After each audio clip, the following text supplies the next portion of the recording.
Hi மக்களே, இதான் புதுசாக என் வீடியோ பார்க்குறீங்கன்னா லைக் பண்ணுங்கள், ஷேர் பண்ணுங்கள், கமெண்ட் பண்ணுங்கள், சப்போர்ட் பண்ணுங்கள். பார்த்தீங்கன்னா நாங்கள் குவைத்தில் ஒர்க் பண்ணுறோம். குவைத் வாழ்க்கை எல்லோரும் சொல்லுவாங்க, உங்களுக்கு என்னப்பா வெளிநாடு. ஸோ அப்படி இல்லை. ஒரு ஓனரு தூங்குனதுக்கு அப்புறம் தூங்கணும், அவன் எந்திரிக்கிறதுக்கு முன்னாடி எந்திரிக்கணும். இதுதான் குவைத் ஓட்டுநருடைய பணி. ஏன் அப்படின்னா,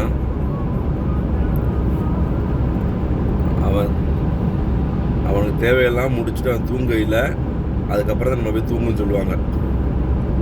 அதே மாதிரி காலையில் அவங்களுக்கு எந்திரிக்கிறதுக்கு முன்னாடி அவங்களுக்கு தேவையான பொருளெல்லாம் வீட்டில் இருக்கணும், அவங்களோட வேலையெல்லாம் செஞ்சு முடிச்சிருக்கணும். இதுதான் குவைத் ஓட்டுநருடைய வேலை காலையில்.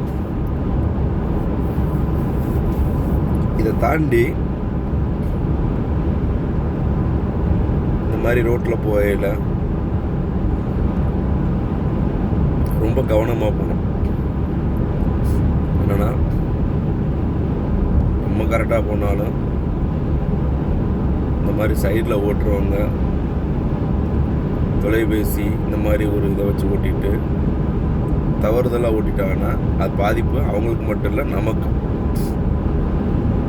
ஸோ இந்த மாதிரிலாம் வண்டியெல்லாம் பார்த்தீங்கன்னா ஒரு ட்ராக்கை விட்டு அடுத்த ட்ராக்கில் ஓட்டணும். அது பக்கத்துலேயே போய் ஓட்டிக்கிட்டு இருக்கக்கூடாது. இந்த புதுசாக வர்றவங்கெல்லாம் போய் இப்படி தான் பண்ணுறீங்க.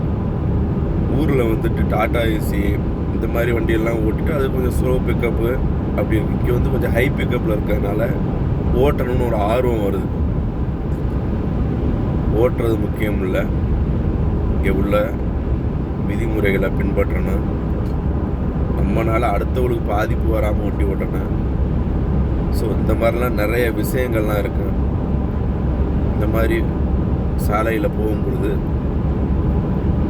சாலை விதிகளை மோஸ்ட்லி பின்பற்றுறதுக்கான வழியை பண்ணுங்க. நமக்கு என்ன வந்துச்சு, நம்ம ஓட்டினீங்கன்னா அது உங்கள் ஓனருக்கும் பிரச்சனை, உங்களுக்கும் பிரச்சனை, நம்ம குடும்பத்துக்கும் பிரச்சனை. இந்த மாதிரி கனரக வாகனங்கள்லாம் போகையில் ஒரு ட்ராக்கை விட்டு ஓட்டினா தான் நமக்கு அது ரொம்ப சேஃப்டியாக இருக்கும். இதெல்லாம் வந்து எப்போ என்ன ஆகும் நமக்கும் தெரியாது, அவங்களுக்கும் தெரியாது. போயிட்டே இருக்கும், திடீர்னு எங்கடாவது ஆயிரும். ஸோ குவைத்தோட வாழ்க்கை இப்படி தான் போயிட்டுருக்கு. என்னோடய வீடியோ உங்களுக்கு பிடிச்சிருந்தா please like, share, subscribe and support me. Okay friend, okay, bye.